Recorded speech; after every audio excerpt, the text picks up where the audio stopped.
होडगी विमानतळावरून विमानसेवा सुरू करण्यासाठी यापूर्वी ठरलेला 23 डिसेंबरचा मुहूर्त हुकला। त्यानंतर फ्लाय 91 या कंपनीनं जानेवारी अखेरीस सेवा सुरू करण्याचं आश्वासन दिलं होतं। मात्र विमानतळावरील पायाभूत सुविधा अद्याप पूर्ण झाल्या नसल्यानं आणि रिफ्युअल सेंटर उभारणी व नाईट लँडिंगसाठी आवश्यक यंत्रणा नसल्यानं सेवा लांबणीवर पडण्याची चिन्ह आहेत।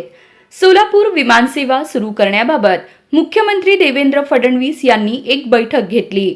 त्या बैठकीत नेमकं काय ठरलं हे आपण पाहूयात। काल सोमवारी सायंकाळी झालेल्या व्हिडिओ कॉन्फरन्समध्ये मुख्यमंत्री देवेंद्र फडणवीस यांनी सर्व संबंधित अधिकाऱ्यांना लवकरात लवकर सोलापूर विमानतळ कार्यान्वित करण्याचे आदेश दिले आहेत। त्यांनी नाईट लँडिंगसह विमानसेवा सुरू करण्यावर भर दिला।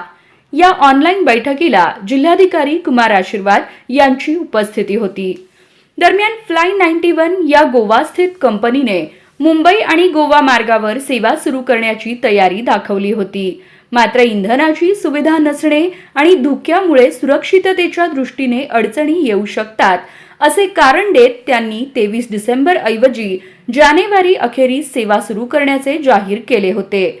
पण ती सेवा सुरू होण्याची शक्यता कमी आहे।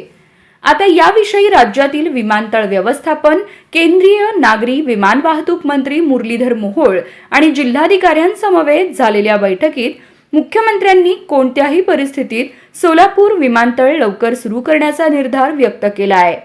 विमानसेवा नेमकी कधी सुरू होईल याकडे सर्वांचं लक्ष लागलं आहे।